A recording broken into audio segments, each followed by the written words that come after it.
सीता मैया जाकर अपनी मां सुनैना जी के पास खड़ी हो गई वरमाला लेकर। जनक जी महाराज ने बंदी जनों को आदेश दिया कि सभा के मध्य में उपस्थित हो करके समस्त राजाओं को मेरा प्रण सुनाया जाए। बंदी जन खड़े भय मध्य में और अपने दोनों हाथों को ऊपर उठा लिए। बोले बंदी बचन बर सुनहु सकल महिपाल, पन विदेह कर कहाँ ही हमार पूजा। बंदी जनों ने भुजाओं को ऊपर उठाकर कहा, हे दीप दीप से आए आप समस्त राजा महाराजा, हम अपने महाराज का प्रण सुनाने जा रहे हैं, इसलिए ध्यान से श्रवण करिएगा। आप जितने राजा यहां पर आए हैं, आप समस्त राजाओं के यदि भुजाओं का बल चंद्रमा के समान है तो ध्यान से देखिए, आज इस शंकर के पिनाक को राहु समझिएगा। राहु है ये। जिस प्रकार राहु चंद्रमा को ग्रसित कर लेता है, आज शिव का पिनाक आप सबके भुजाओं के बल को ग्रसने वाला है। ये वही पिनाक है जिसकी कठोरता पूरा विश्व जानता है। ध्यान से देखिए, ये वही पिनाक है जिसको रावण और बाणासुर ने स्पर्श भी नहीं किया।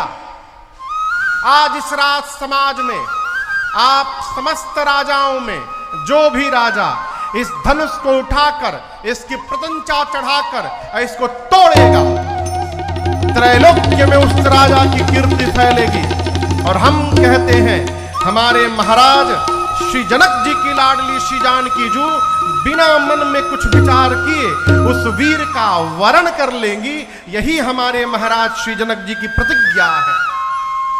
जैसे बंदी जनों ने प्रण सुनाया जनक जी का, एक साथ 150 राजा खड़े हो गए। कितने राजा?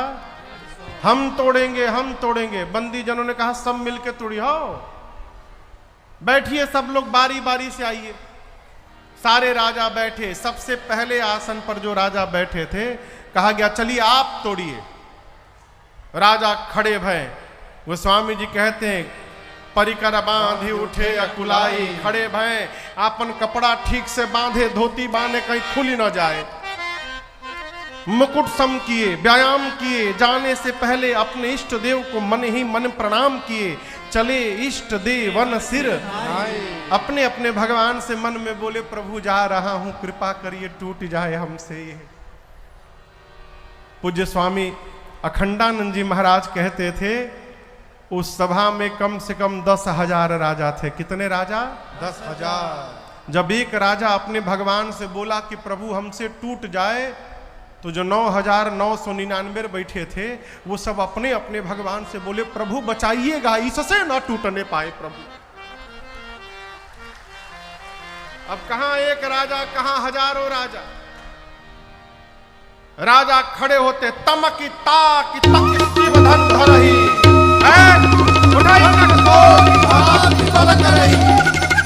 करोड़ों प्रकार यत्न करते हैं, बैठकर, लेटकर, घसीटकर। जब धनुष तिल मात्र नहीं खिसका तो धनुष को छोड़कर सिर नीचे झुकाकर वापस जाने लगे।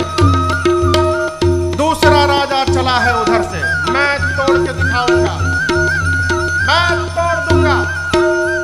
तो जो राजा वापस जा रहे थे, उस राजा को जब ऐसे ऐसे झूमते देखे तो मन में बोले, हाँ जा जा जा जा जा जा, उठाइब तो बुझाई जा। गोस्वामी जी कहते हैं, एक एक करके राजा आते गए हो, तोड़ना तो दूर, एक भी राजा ने धनुष को तिल मात्र भी नहीं खिसकाया।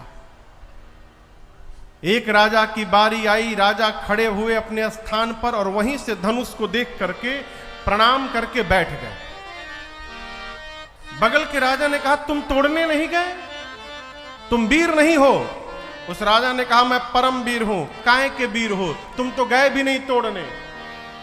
उस राजा ने कहा, मैं धनुष तोड़ने के लिए यहां नहीं आया हूं, जिनका विवाह होने जा रहा है वो सीता जी भूमि से जन्म ली है, भूमिजा हैं।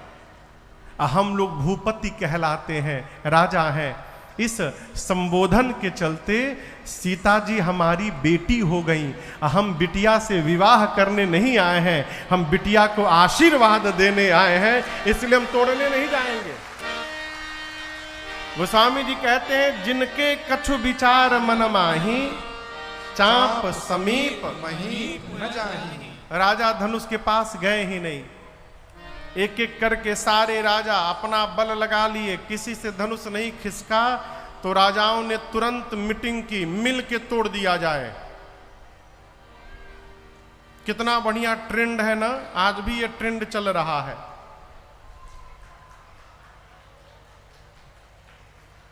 ये तबे से चल रहा है। कोई एक काम करना हो, किसी को हटाना हो, सब लोग मिल जाओ, एक साथ जमा हो जाओ। सब राजा बोले मिल करके तोड़ देंगे। एक ने कहा मिल करके तोड़ देंगे तो बिहावा केकरा से हुई, किसके साथ विवाह होगा? यहां भी समस्या है। मिल करके हो जाएगा तो फिर विवाह किसका होगा, ये भी टेंशन है। समस्त राजाओं ने कहा कि हम लोग मिल के तोड़ देते हैं, उसके बाद आपस में युद्ध कर लेंगे। हाँ, कहीं बाद में युद्ध होता है, कहीं पहले ही युद्ध हो जाता है। आपस में युद्ध करेंगे, जो विजेता होगा उससे विवाह हो जाएगा। राजा बोले स्वीकार है। 10,000 राजा लगे। कितने राजा?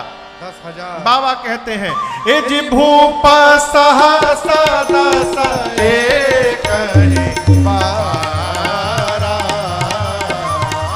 भूप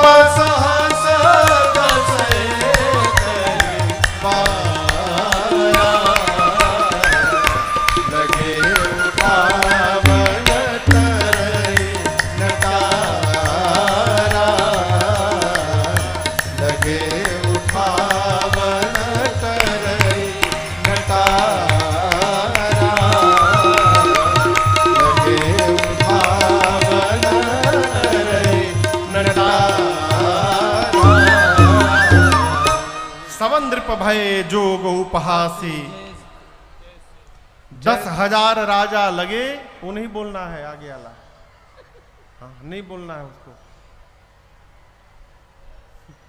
10,000 राजा लगे, धनुष अपने स्थान से तिल मात्र नहीं खिसका। सभी राजा धनुष के हाथों अपनी कीर्ति वीरता गंवा करके अपने आसन पर जाकर सिर झुका करके नीचे बैठ गए। ये दृश्य देखते श्री जनक जी महाराज को आवेश आ गया। जनक जी महाराज खड़े भय सभा में, खड़े होकर समस्त राजाओं को संबोधित करके कहने लगे, दीप दीप से आए आप समस्त राजा महाराजा, आप में से कोई भी ये नहीं कह सकता है कि मैंने उस राजा को यहां बुलाया है। मैंने किसी को नहीं बुलाया था। आए सुनी सुनी जो पन ठाना, मैंने जो प्रण किया था आप सब उसको सुन सुन कर आए हैं। कौन नहीं आया है? देवता आए हैं, दैत्य आए हैं, मनुष्य आए हैं, पाताल से नाग आए हैं। आप लोग तो कह रहे थे अभी तोड़ देंगे। अरे तोड़ना तो दूर, आप में से एक भी राजा ने धनुष को तिल मात्र भी नहीं खिसकाया है स्थान से। मेरी बेटी सुंदर है, ये कीर्ति वर्ण करने योग्य है, परंतु मुझे ऐसा लगता है कि ब्रह्मा ने इस धरती पर ऐसा किसी को बनाकर भेजा ही नहीं है जो इस कीर्ति को जीवन में धारण कर सके। ध्यान से सुनिएगा, जितने राजा यहां बैठे हैं, आज के बाद सावधान, कोई भी राजा ये नहीं बोलेगा कि मैं वीर हूं। मैं जान गया जनक की धरती वीरों से रिक्त हो चुकी है। अब क्या बैठे हो? विवाह का आस छोड़िए और अपने अपने घर वापस लौट जाइए। विधाता ने मेरी बिटिया के भाग्य में विवाह लिखा ही नहीं है। आज यदि प्रण का त्याग करता हूं तो मेरे जीवन भर की कीर्ति कलंकित हो जाएगी। प्रण पे टिका रहता हूं तो मेरे आंखों के सामने मेरे घर में मेरी बेटी कुंवारी रह जाएगी। मैं जनक जानता कि धरती पर एक भी वीर नहीं बचा है। मैं कहता हूं ऐसी प्रतिज्ञा करके संसार में अपना उपहास कदापि नहीं होने देता मैं। कि आज के बाद कोई माख नहीं करेगा कि वो वीर है। ये बात सुनते लक्ष्मण जी की भौहें टेढ़ी हो गई, पूरा शरीर क्रोध में जलने लगा। फिर सोचे कि गुरु जी हैं, भैया हैं, ये लोग कुछ उत्तर अवश्य देंगे। किसी तरह लक्ष्मण जी अपने को शांत किए। अभी शांत ही किए थे, तब तक जनक जी महाराज ने फिर ललकार दिया कि जाओ जन त्यों भट्ट भूमि भाई, तारो पन करे हो त्यों न हसाई। मैं जानता धरती पर एक भी वीर नहीं है, ऐसी प्रतिज्ञा करके अपना उपहास कदापि नहीं होने देता। जैसे जनक जी ने दोबारा वीरत्व को ललकारा है, गोस्वामी जी कहते हैं माखई लखन भाई भाव है। लक्ष्मण जी की भौहें टेढ़ी हो गई, होठ फड़फड़ाने लगे, नेत्र से मानो अंगार की वर्षा होने लगी। बोले राम जी को प्रणाम करके प्रभु क्षमा करिएगा, रघुवंश का एक छोटा सा बालक जिस सभा में उपस्थित हो जाए, धरती पर किसी की क्षमता नहीं कि बोल दे कि कोई वीर नहीं बचा। आपके रहते जनक ने कहा धरती पर कोई वीर नहीं है। कही जनक जसी अनुचित बानी, कही जनक जसी अनुचित बानी, विद्यमान रघुकुल मनि जाने, विद्यमान रघुकुल मनि जाने। सुनहु भानुकुल पंकज भानु, सुनहु भानुकुल पंकज भानु। कहो स्वभावन कछु अभिमानो, कहो कहिए मैं कंद जिस प्रकार कच्चे घड़े को फोड़कर चूर्ण चूर्ण करते हैं, मैं ब्रह्मांड को खंड खंड कर दूंगा। खेत से बच्चे जैसे मूली लाते हैं, कहिए सुमेरु पर्वत को छिन्न भिन्न कर दूंगा। बरसात लोगे छत्र को बच्चे जिस प्रकार पांव से रौंदते हैं, रौंद दूंगा। उठाऊंगा धनुष को, उठाकर 100 योजन तक दौड़कर दिखा दूंगा। और यदि नहीं कर पाया प्रभु, आपके चरणों की सौगंध लेता हूं, लक्ष्मण जीवन में कभी हाथ में धनुष बाण को धारण नहीं करेगा। लक्ष्मण जी गरजे मिथिला में, धरती की गति देखिए। लखन सको बचन जे बोले, डगमगारी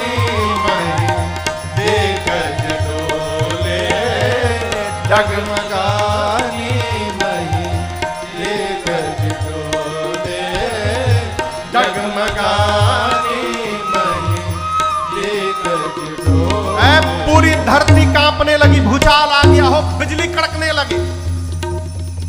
लक्ष्मण जी बोले कमल के नाल को जिस प्रकार बच्चे खंड खंड करते हैं, मैं धनुष को खंड खंड कर दूंगा। जनक ने कहा कोई उठाया नहीं, उठाऊंगा। 100 योजन तक दौड़ कर दिखा दूंगा उठाकर।